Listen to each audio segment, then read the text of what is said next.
ഈ വസ്ത്രധാരണം ഒന്ന് ഇപ്പോ നമ്മുടെ നാട്ടിൽ നടക്കുന്ന വിഷയമായിട്ട് കണക്ട് ചെയ്ത് പറയുകയാണെങ്കിൽ ഒരു സ്ത്രീ വസ്ത്രം ധരിക്കാതെ റോഡിലൂടെ നടന്നാൽ പോലും നോ എന്നാണെങ്കിൽ ആ സ്ത്രീയുടെ ശരീരത്തിൽ തൊടാൻ പാടില്ല. എന്റെ മക്കളെ പ്രൊട്ടക്ട് ചെയ്യും, ഞാൻ കൂടെ നിൽക്കും. അത് ശരിയും തെറ്റൊന്നും ഞാൻ നോക്കത്തില്ല. അത് എന്റെ ഒരു രീതിയാണ്. ഞാൻ നിൽക്കും. നമ്മൾ ചെയ്യേണ്ട കുറച്ച് കടമകളുണ്ടല്ലേ. നമ്മൾ അവരിൽ നിന്ന് കാശ് മേടിച്ചു വെച്ചു. കാരണം ഫേമസിന്റെ അങ്ങേ തലയിൽ നിൽക്കുന്ന ഒരാളുടെ ബിസിനസ് ആണിത്. ഇതാണോ എനിക്കറിയില്ല, അതാണോ മര്യാദ എനിക്കറിയാം. നമ്മൾ എന്തൊരു ബിസിനസ് നടത്താനേലും. ദിയ കൃഷ്ണ, OC ടോക്കീസ്, അതുപോലെ തന്നെ ഹാന കൃഷ്ണ, ഇവരുടെയൊക്കെ അച്ഛനായിട്ടുള്ള കൃഷ്ണകുമാറിന്റെ ഒരു ഇന്റർവ്യൂ കഴിഞ്ഞ കുറച്ച് ദിവസങ്ങൾക്ക് മുൻപ് കാണാൻ ഇടയായിട്ടുണ്ടായിരുന്നു. അതിൽ ആള് പറയുന്ന കുറച്ച് കാര്യങ്ങളുണ്ട്. നമുക്കറിയാം, ഓൾറെഡി യൂട്യൂബേഴ്സിനെ ആണെങ്കിലും മറ്റ് റിയാക്ട് ചെയ്യുന്ന ആൾക്കാരെ ആണെങ്കിലും ഭയങ്കര പുച്ഛത്തോടു കൂടിയിട്ട് കണ്ടിട്ടാണ് അവർ പൊതുവെ സംസാരിക്കാറ്. അവരുടെ കുടുംബത്തിലെ എല്ലാവരും, അതായത് അവരുടെ വീട്ടിലുള്ള അത്യാവശ്യം എല്ലാവരും അവർക്കെതിരെ എന്തെങ്കിലുമൊക്കെ എലിഗേഷൻസ് വരണ സമയത്ത് ജെനുവിൻ ആയാലും അല്ലെങ്കിലും അവര് എന്താ പറയാ, അവർക്ക് അത് ഉൾക്കൊള്ളാനോ അത് സാധിക്കാറില്ല. പൊതുവെ അവര് എന്താ പറയാ, യൂട്യൂബേഴ്സിനെതിരെയൊക്കെ ഭയങ്കരമായിട്ട് എന്തൊക്കെയോ പറയാറുണ്ട്. അപ്പൊ എന്തായാലും ഈ ഒരു ഇന്റർവ്യൂ നമുക്ക് കുറച്ച് ഭാഗങ്ങൾ ഒന്ന് കേട്ട് നോക്കാം, എന്താണ് പറയുന്നതെന്ന്. ഇഷ്യൂ പറഞ്ഞൊരു വീഡിയോ ഇറക്കി. അതിലൊക്കെ പലർക്കും പണം ഉണ്ടാക്കാൻ പറ്റുന്നുണ്ട്. അപ്പൊ നമുക്കത് ദോഷമായിട്ട് തോന്നുന്നില്ല. മാനസികം, ഞാൻ ഒരിക്കൽ അവൾക്കത് ചെറിയൊരു തട്ട് കിട്ടി ഇടയ്ക്ക്. കാരണം വെച്ചാൽ അവളുടെ കച്ചവടത്തെ തകർക്കാൻ വേണ്ടി ചെയ്യുന്ന ഇതിനകത്ത് സോഷ്യൽ മീഡിയ വളരെ നല്ല, പക്ഷേ ഈ ഡബിൾ എഡ്ജ് സ്വാഡ് എന്ന് പറയും, ഏറ്റവും കട്ട് ചെയ്യുന്ന സംഭവം. ഇപ്പൊ എന്ന് വെച്ചാൽ പ്രിൻസി നാളെ ഒരു സ്ഥാപനം തുടങ്ങുന്നു, പെട്ടെന്നത് ഉയർന്നു. അപ്പൊ അപ്പുറത്തിരിക്കുന്ന 5 പേർക്ക് അത് ബുദ്ധിമുട്ട് വരുന്ന, അല്ല ഒരു കടക്കാരന്. അയാള് ഈ യൂട്യൂബർമാരെല്ലാം മോശമെന്നല്ല, അതിനകത്ത് കുറച്ചുപേരെ തിരഞ്ഞെടുത്തിട്ട് നിങ്ങളെ കരുതേച്ച് കാണിക്കാനും നിങ്ങളുടെ ബിസിനസ് തകർക്കാനുമായിട്ട് ചില സാധനങ്ങൾ ഉണ്ടാക്കുമ്പോൾ അവിടെ നമ്മൾ ഇടപെട്ട് നിയമപരമായിട്ട്, അതുവരെ ഞാൻ ഇടപെടില്ലായിരുന്നു. നമ്മൾ നോക്കുമ്പോൾ അതിക്രൂരമായ ക്രിമിനൽ ആക്ടിവിറ്റി നടക്കുന്നു, അവിടെ വരെ ഞാൻ ഇടപെട്ടില്ലായിരുന്നു. അവിടെ നമ്മൾ ഇടപെടും. ഇതിൽ പറയുന്നുണ്ട്, യൂട്യൂബേഴ്സ് പലരുടെയും ബിസിനസ് കാര്യങ്ങളൊക്കെ നശിപ്പിക്കാൻ വേണ്ടിയിട്ട് പേഴ്സണൽ ഗ്രഡ്ജ് വെച്ചിട്ടൊക്കെ വീഡിയോസ് ചെയ്യാറുണ്ട് എന്നൊക്കെ. അപ്പൊ എന്തായാലും നിങ്ങളൊന്ന് ആലോചിച്ച് നോക്കുക, നിങ്ങൾക്ക് മനസ്സിലായിട്ടുണ്ടാവും കാര്യം എന്താണ് ഏതാണെന്ന്. അതായത് കുറച്ച് നാളുകൾക്ക് മുൻപ് OCക്കെതിരെ OCയുടെ സ്ഥാപനത്തിനെതിരെ കുറച്ച് കാര്യങ്ങൾ വന്നായിരുന്നു, അലിഗേഷൻസ് വന്നായിരുന്നു. അതിൽ പ്രത്യേകിച്ച് പറയേണ്ട ഒരു കാര്യം, 1 or 2 പേരല്ല അലിഗേഷൻസുമായിട്ട് വന്നത്. യൂട്യൂബേഴ്സിന്റെ അടുത്ത് പരാതിയുമായിട്ട്, അതായത് യൂട്യൂബേഴ്സിനോട് ഇങ്ങനെ പരാതി ഉണ്ട് എന്ന് പറഞ്ഞിട്ട് ഒരുപാട് പേര് പോയി. ഇതിനൊക്കെ തുടക്കം കുറിച്ച ഒരാളെന്ന് പറയുന്നത്, അതായത് ഇങ്ങനൊരു പരാതിയും കാര്യങ്ങളൊക്കെ ഉണ്ട് എന്ന് പറഞ്ഞിട്ട് ഇതിനൊരു തുടക്കം കുറിക്കാനുള്ള കാരണം ഉപ്പും മുളകും ലൈറ്റിലെ ആ ഒരു അമ്മയുടെ വീഡിയോ ആണ്. അപ്പൊ ഉപ്പും മുളകും ലൈറ്റിലെ അമ്മയുടെ വീഡിയോ കൂടി നമുക്ക് കാണാം. ഇത് വെറുതെ യൂട്യൂബേഴ്സ് പറഞ്ഞുണ്ടാക്കിയ ഒരു കേസായിരുന്നോ, അതോ എന്താ പറയാ, കറക്റ്റ് ആ സമയത്ത് ഈ ഒരു സംഭവവുമായി ബന്ധപ്പെട്ടിട്ട് ഈ സോഷ്യൽ മീഡിയയിൽ ആക്റ്റീവ് ആയിരിക്കുന്ന അത്യാവശ്യം എല്ലാവർക്കും അറിയാമായിരുന്നു. ഇത് ജെനുവിൻ ആയിട്ട് ആൾക്കാർ വന്നിട്ട് ഒരുപാട് പരാതികൾ അവരുടെ കമന്റ് ബോക്സിൽ പോലും പറയുന്നുണ്ടായിരുന്നു. അപ്പം അതൊന്നും കേൾക്കാനോ അല്ലെങ്കിൽ അവർക്ക് പ്രോപ്പറായിട്ട് എൻക്വയറി ചെയ്യുന്ന ആൾക്കാർക്ക് ഉത്തരം കൊടുക്കാനോ അവര് ബാധ്യസ്ഥരാണ്. പക്ഷെ അതൊന്നും അവർ ചെയ്യുന്നുണ്ടായിരുന്നില്ല. എന്നിട്ട് എല്ലാം യൂട്യൂബേഴ്സിന്റെ മുകളിൽ പഴിചാരിയിട്ട് കരയൊക്കെയാണ് ആ സമയത്ത് ചെയ്തിട്ടുണ്ടായിരുന്നത്. നമുക്കറിയാം അനന്തുവിന്റെ കേസൊക്കെ, അനന്തുവിനെ എത്രമാത്രം എന്താ പറയാ, ആ ഒരു കേസൊക്കെ പറഞ്ഞാൽ നമുക്ക് വീട്ടിലേക്ക് ആളെ വിടുക എന്നൊക്കെ പറഞ്ഞ അത്രയും മോശമായ പരിപാടികളൊക്കെ ഇവർ കാണിച്ചിട്ടുണ്ടായിരുന്നു. അപ്പൊ നമുക്ക് എന്തായാലും ഉപ്പും മുളകും ലൈറ്റിലെ ഇവർക്കെതിരെ എന്താണ് അവർ പറഞ്ഞേക്കുന്നത് എന്നുള്ള വീഡിയോസ് കാണാം. ാണ് എത്തിക്കണം. അപ്പൊ നമ്മളെ വിശ്വസിച്ച് നമ്മളൊരാള് നമുക്ക് ഏൽപ്പിക്കുമ്പോൾ അവരോട് നമ്മൾ ചെയ്യേണ്ട കുറച്ച് കടമകളുണ്ടല്ലേ. നമ്മൾ അവരിൽ നിന്ന് കാശ് മേടിച്ചു വെച്ചു. അപ്പൊ നമ്മൾ ചെയ്യേണ്ട കടമ, കല്ല് പോയത് പോട്ടെ, കൊറിയർ വരുമ്പോ തട്ടിമുട്ടി പോയി, ഓക്കെ, അത് നമ്മൾ എന്തെങ്കിലും ചെയ്ത് വെക്കാം, അത് സാരില്ല. പക്ഷെ ഒരു ജോഡി കമ്മലോട് നമ്മൾ എന്ത് ചെയ്യും, നമ്മൾ കാശ് കൊടുത്ത് മേടിച്ചിട്ട് ഒരു മാലും ഒരു കമ്മലും ഒരു സെറ്റിന്റെ ഒരെണ്ണം ഉള്ളൂ, 2 കമ്മല് വേണമല്ലോ, നമുക്ക് 2 കാതിൽ ഓരോന്ന് ഇടുന്നത്, ഒരൊറ്റ കമ്മല് തെച്ചിട്ട് നമ്മൾ എന്ത് ചെയ്യും? ഇപ്പൊ നമ്മുടെ സമൂഹത്തിൽ ഇത്രയും വിലയും നിലയൊക്കെ ഉള്ള ഒരാൾ തന്നെയാണ്. ഇപ്പൊ അത്യാവശ്യം ഫേമസ് ആണ്. ഫേമസിന്റെ അങ്ങേ തലയിൽ നിൽക്കുന്ന ഒരാളുടെ ബിസിനസ് ആണിത്. ഇതാണോ എനിക്കറിയില്ല, അതാണോ മര്യാദ എനിക്കറിയാം. നമ്മൾ എന്തൊരു ബിസിനസ് നടത്താനേലും അവര് മേടിക്കുന്ന കാശ് വെച്ചൊക്കെ നമ്മളൊന്നും മേടിക്കില്ല. അപ്പൊ ഈ ഒരു ചതി പറ്റിയത് ഞങ്ങളുടെ സ്റ്റാഫിൻ്റെതാണ്. അപ്പൊ കേട്ടല്ലോ, ഒരു ഉത്തരവാദിത്വവും കാര്യങ്ങളും ഒക്കെ സ്വാഭാവികമായിട്ടും ഇങ്ങനെ, അതായത് ഒരു കട നടത്തുമ്പോൾ എല്ലാവരും കാണിക്കേണ്ടതാണ്.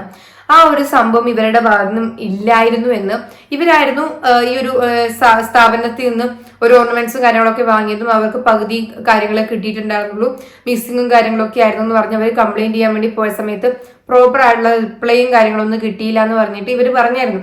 അതിന്റെ കൂടെ ഒരുപാട് കംപ്ലൈന്റ്സും കാര്യങ്ങളും അന്ന് നമ്മളെല്ലാവരും കണ്ടതാണ്. ഒരുപാട് യൂട്യൂബേഴ്സിനാണെങ്കിലും പേഴ്സണലി അവരുടെ കമന്റ് ബോക്സിലാണെങ്കിൽ ഒരുപാട് പേര് പോയിട്ട് പറഞ്ഞിട്ടുണ്ടായിരുന്നു ഇങ്ങനെ ഒരു ഇഷ്യൂ ഈ ഒരു കേസിലുണ്ട് എന്ന്. അപ്പോ നമ്മളെല്ലാവരും എന്താ പറയേണ്ടത്, ഇങ്ങനെയുള്ള സാധനങ്ങളും കാര്യങ്ങളൊക്കെ ഓൺലൈനായിട്ട് വാങ്ങുന്ന ആൾക്കാരാണ്. ഇപ്പം സോഷ്യൽ മീഡിയ വഴിയാണ് എല്ലാവരും വാങ്ങുന്നത്. അപ്പൊ പൈസ എന്ന് പറയുന്നത് ഇപ്പം ഈ സ്ഥാപനം നടത്തുന്ന ആൾക്കാർക്ക് മാത്രമല്ലല്ലോ, ഇത് വാങ്ങുന്ന ആൾക്കാരുടെ പൈസയും കാര്യങ്ങൾക്കൊക്കെ വില കൊടുത്ത് അവർക്കൊരു ഇമ്പോർട്ടൻസ് നൽകുക എന്നുള്ളത് ഇവരുടെ ഒരു ഉത്തരവാദിത്തമാണ്. ആ കാര്യം ആ ഒരു സമയത്ത് ഇവർ കാണിച്ചിട്ടുണ്ടായിരുന്നില്ല എന്ന് തന്നെയാണ് ഭൂരിഭാഗം ആൾക്കാർക്ക് തോന്നുന്നത്. അതുകൊണ്ടാണല്ലോ ഇത്രയേറെ കമന്റ്സുകളായിട്ട് ഇത്രയും അവരുടെ കമന്റ് ബോക്സിൽ അടക്കം കിടക്കുന്നുണ്ടായിരുന്നത്. അപ്പം അതൊന്നും അവർക്ക് ക്രിട്ടിസൈസ് ചെയ്യുന്ന സമയത്ത് അവർക്ക് അത് സഹിക്കാൻ പറ്റുന്നില്ല.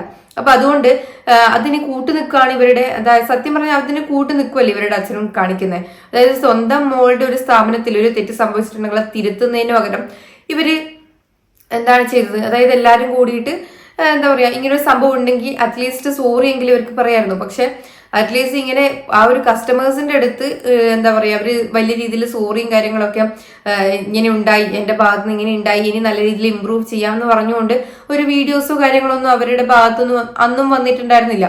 മറ്റുള്ളവരുടെ ബ്ലെയിം ചെയ്തുകൊണ്ടും എന്നെ ക്രൂശിക്കുന്നു എന്ന് പറഞ്ഞുകൊണ്ടുള്ള വീഡിയോസും കാര്യങ്ങളൊക്കെയാണ് അനന്തുവിനെതിരെയൊക്കെ നമ്മളന്ന് കണ്ടത്. അപ്പൊ എന്തായാലും ഇവരുടെ അച്ഛൻ തന്നെ വേറൊരു കാര്യം കൂടി പറയുന്നത്, നമുക്ക് അതുകൂടി കേൾക്കാം. കൊടുക്കണം, ആരോട് സംസാരിക്കും. കാരണം എന്റെ മക്കളെ പ്രൊട്ടക്ട് ചെയ്യും, ഞാൻ കൂടെ നിൽക്കും. അത് ശരിയും തെറ്റൊന്നും ഞാൻ നോക്കത്തില്ല, അത് എന്റെ ഒരു രീതിയാണ്, ഞാൻ നിൽക്കും. ഇന്ത്യ കൃഷ്ണയുടെ അച്ഛൻ തന്നെ പറയുന്ന ഒരു കാര്യമാണ്, അതായത് ശരിയാ തെറ്റൊന്നും നോക്കത്തില്ല, എന്റെ മക്കളെ പ്രൊട്ടക്ട് ചെയ്യാൻ വേണ്ടി ഞാൻ കൂടെ നിൽക്കുന്നു. അപ്പോ ഒന്ന് ആലോചിച്ച് നോക്കുക, നമ്മളെ മക്കളാണെങ്കിലും നമ്മുടെ ഇപ്പൊ ഫ്രണ്ട്ലീസ് നമ്മൾ വിചാരിക്കത്തില്ല, നമ്മളെ ഏറ്റവും വേണ്ടപ്പെട്ടവര് അവര് തെറ്റ് ചെയ്യുകയാണെങ്കിൽ അത് തിരുത്തിയിട്ട് മുന്നോട്ട് പോകാൻ വേണ്ടിയിട്ട് അവരെ നല്ല രീതിയിൽ പ്രചോദിപ്പിക്കാന്നല്ലാതെ അവര് തെറ്റ് ചെയ്യുവാണെങ്കിൽ വീണ്ടും എന്താ പറയാ, അത് തെറ്റല്ല എന്ന് പറഞ്ഞിട്ട് അവരെ വീണ്ടും തെറ്റ് ചെയ്യാൻ വേണ്ടിയിട്ട് ഒരിക്കലും നമ്മൾ പ്രേരിപ്പിക്കാൻ പാടില്ല. പക്ഷെ ഇവര് പറയുന്നത് എന്താന്ന് വെച്ചാല്, എന്റെ മക്കൾ തെറ്റ് ചെയ്താലും ഞാൻ അവർക്ക് കൂട്ടു നിൽക്കും എന്നാണ്. അപ്പൊ അത് നല്ലൊരു ഇതായിട്ട് എനിക്ക് തോന്നുന്നില്ല എന്തായാലും. എന്റെ മകളുടെ വണ്ടി ഇടിച്ച വിഷയം ഉണ്ടായി, 100% മറ്റേ ആൾ ഇടിച്ചത്.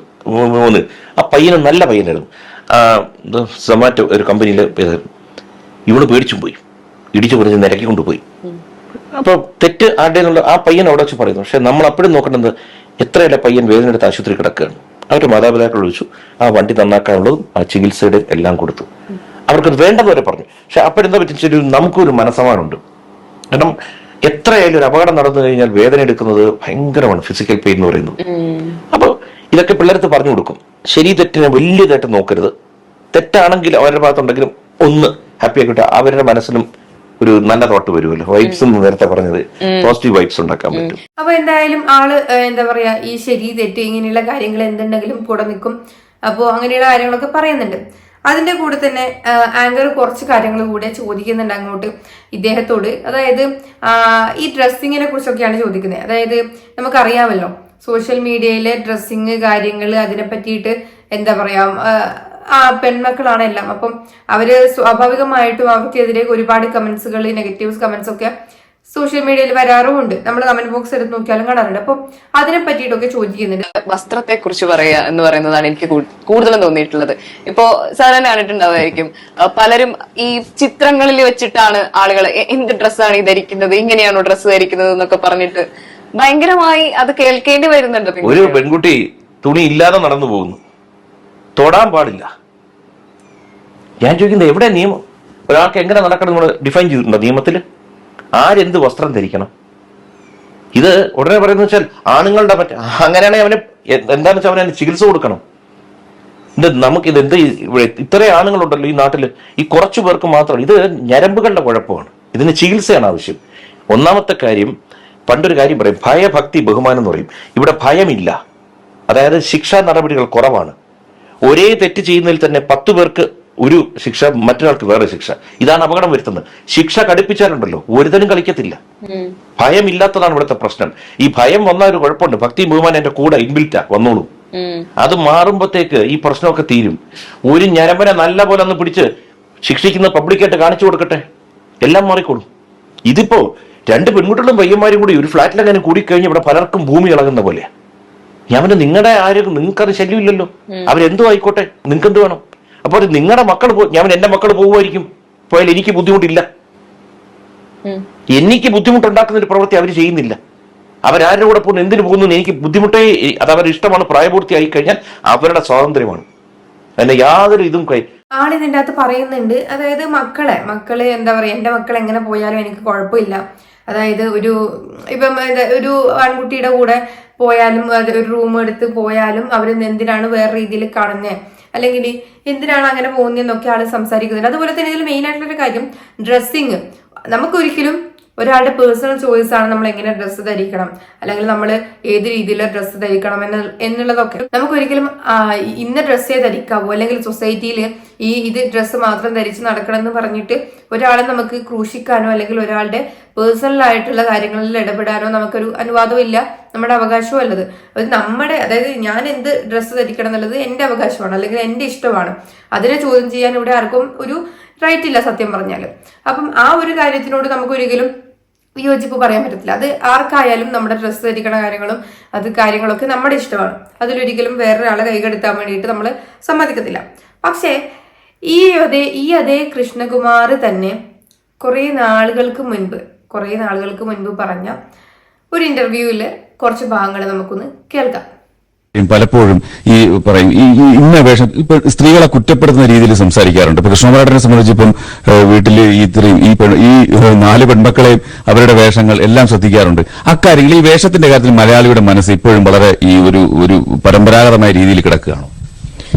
അല്ല, ഈ വസ്ത്രധാരണം ഇപ്പോ നമ്മുടെ നാട്ടിൽ നടക്കുന്ന വിഷയമായിട്ട് കണക്ട് ചെയ്ത് പറയുകയാണെങ്കിൽ, ഒരു സ്ത്രീ വസ്ത്രം ധരിക്കാതെ റോഡിലൂടെ നടന്നാൽ പോലും നോ എന്നാണെങ്കിൽ ആ സ്ത്രീയുടെ ശരീരത്തിൽ തൊടാൻ പാടില്ല. അത് കേരളമല്ല, ലോകത്തെവിടെയാണെങ്കിൽ. പക്ഷേ ഇതെല്ലാം നടന്നാൽ ഏത് വസ്ത്രം ആർക്കും ധരിക്കാം, അത് വേറെ. പക്ഷെ ഞാൻ എന്റെ മക്കളോട് ഞാനൊരു കൃത്യമായ കാര്യങ്ങൾ പറഞ്ഞു കൊടുക്കും. വസ്ത്രം നല്ല രീതിയിൽ ധരിച്ചിരിക്കണം. അത് ശരീരം കവർ ചെയ്യാൻ വേണ്ടിയാണ് വസ്ത്രം ധരിക്കുന്നത്. പരമാവധി ഏറ്റവും നല്ല രീതിയിൽ വസ്ത്രം ധരിക്കുക. നമ്മൾ സഞ്ചരിക്കുമ്പോൾ പോലും ഞാൻ പറഞ്ഞു കൊടുക്കും, എടുത്ത് എവിടെ വേണോ നിങ്ങൾക്ക് പോകുന്നതിന് കുഴപ്പമില്ല. പക്ഷേ ഈ റോങ് സ്ഥലത്ത് റോങ് പാർട്ടിയുമായിട്ട് റോങ് ടൈമിൽ പോകരുത്. നമ്മളായിട്ട് ക്ഷണിച്ച് വരുത്തരുത് പ്രശ്നം. അപ്പൊ ഡ്രസ്സ് എന്ന് പറയുന്നത് ഓരോരുത്തരുടെ ചോയ്സ് ആണ്, ഓരോരുത്തരുടെ ഇഷ്ടമാണ്, കാര്യങ്ങളാണ്. പക്ഷെ ഇതിലെന്താന്ന് വെച്ചാൽ ആദ്യത്തെ ഇന്റർവ്യൂവിൽ നമ്മൾ കണ്ടത് ഈ അടുത്ത് നടത്തിയൊരു ഇന്റർവ്യൂ ആണ്.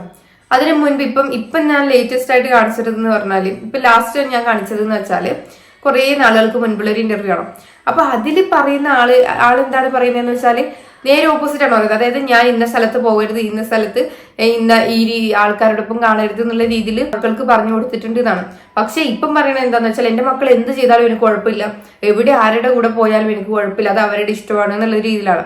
അപ്പൊ കാലത്തിനനുസരിച്ച് ആള് മാറി, അതിനനുസരിച്ചിട്ട് ആളുടെ ഒപ്പീനിയൻസും കാര്യങ്ങളൊക്കെ മാറി എന്നുള്ളതാണ്. അപ്പൊ ആളെന്താണ് പറയുന്നത് ഉള്ളത് സത്യം പറഞ്ഞാൽ ആൾക്ക് തന്നെ അറിയത്തില്ല. ആ രീതിയിലാണ് ആള് മാറ്റി ഇപ്പോഴും പറഞ്ഞുകൊണ്ടിരിക്കുന്നത്. അതുപോലെ തന്നെ പറയുവാണെങ്കിൽ ഇവർക്ക് എല്ലാവർക്കും പൊതുവെ യൂട്യൂബേഴ്സിന് ഭയങ്കര പുച്ഛമാണ്. അത് മാത്രമല്ല ഇവർക്ക് എല്ലാവർക്കും ഭയങ്കര യൂട്യൂബും കാര്യങ്ങളും ഉണ്ട്. ഇവരുടെ വീട്ടിൽ എല്ലാവർക്കും യൂട്യൂബും കാര്യങ്ങളും ഉണ്ട്. അതിലൂടെയാണ് ഇവർ മെയിനായിട്ട് വരുമാനവും കാര്യങ്ങളും ഒക്കെ അവർക്ക് ഭയങ്കരമായിട്ട് വരുന്നുമുണ്ട്. എന്നിട്ട് അതേ ആൾക്കാർ തന്നെയാണ് ബാക്കിയുള്ള യൂട്യൂബേഴ്സിനെ കുറ്റം പറഞ്ഞുകൊണ്ട് വീഡിയോസിൽ, അതായത് അവർക്കെതിരെ എന്തെങ്കിലും അലിഗേഷൻസ് വരുന്ന സമയത്ത് അവർക്കെതിരെ നമ്മൾ എന്തെങ്കിലും പറയുകയാണെങ്കിൽ അവർക്കെതിരെ ഒക്കെ ശബ്ദിച്ചുകൊണ്ട് അല്ലെങ്കിൽ കരഞ്ഞുകൊണ്ട് ഇങ്ങനെയുള്ള എന്താ പറയാ, നമുക്കറിയാം അനന്തുവിന്റെ കേസ് തന്നെ നമുക്കറിയാം. ഇവര് പറയുന്നുണ്ട് ഇവിടുത്തെ നിയമത്തെ കുറിച്ചും കാര്യങ്ങളെ കുറിച്ചൊക്കെ ഇവര് ഇതിൻ്റെ അത് പറയുന്നുണ്ടായിരുന്നു. ആ സമയത്ത് നമ്മൾ ആലോചിക്കേണ്ട ഒരു കാര്യം എന്താണെന്ന് വെച്ചാൽ അനന്തു എന്ന് പറയുന്ന യൂട്യൂബറിന്റെ വീട്ടിലേക്ക് നിയമപരമായിട്ട് കൂടിയല്ല, അതായത് വെറുതെയെങ്കിലും നമുക്ക് അറിയാവുന്ന ഒരു കേസാണ്, നമ്മൾ ചുരുക്കം പറഞ്ഞിട്ടുള്ള കേസാണ്. ആളുടെ അനിയത്തി ആളുടെ പെങ്ങളുടെ എങ്ങാനും കല്യാണാലോചനയും കാര്യങ്ങളൊക്കെ വരണ സമയത്താണ് അവരുടെ വീട്ടിലേക്ക് ഈ ഒരു 2 പോലീസുകാരെ എങ്ങാനും വിടുന്നത്. അപ്പം സ്വാഭാവികമായിട്ടും എന്തോ ഭാഗ്യത്തിന് കുറച്ച് ഈ സംഭവമൊക്കെ കഴിഞ്ഞു പോയതിനു ശേഷം എങ്ങാനുമാണ് ഈ പോലീസുകാർ വരുന്നത്. അതുകൊണ്ട് ഈ ഒരു ഇതിന് അവരുടെ ഫാമിലിനെ ഇത് ബാധിച്ചില്ല. പക്ഷെ കുറച്ച് നേരം വൈകിട്ടോ കുറച്ച് ഇതായിട്ടോ അങ്ങനെ അതേ സമയത്ത് എങ്ങനെയാണ് വന്നിരുന്നെങ്കിലും സ്വാഭാവികമായിട്ട് നമുക്ക് അറിയാവുന്ന ഒരു കാര്യമാണ്, ഇത് വേറെ രീതിയിലേക്ക് പോയേനെ, ആ ഒരു വ്യക്തി ജീവിതത്തെ തന്നെ ബാധിക്കുന്ന രീതിയിലേക്ക് അത് മാറിയേനെ. അപ്പൊ ഇവരുടെ ഭാഗത്തു നിന്ന് വന്ന അലിഗേഷൻസോ കാര്യങ്ങളോ സഹിക്കാൻ പറ്റില്ല. അവർക്കൊരു ഗ്രഡ്ജ് വെച്ചിട്ട് അവർ മറ്റുള്ളവരുടെ അടുത്ത് പെരുമാറുന്നത് ഇവര് തന്നെയാണ്. അപ്പം ഇവരുടെ ആ പവർ, മണി പവർ കാര്യങ്ങളൊക്കെ ഉപയോഗിച്ചിട്ട് ഇവർ തന്നെയാണ് ഇവർക്കെതിരെ സംസാരിക്കുന്നവർക്കെതിരെ പ്രവർത്തിക്കുന്നത്.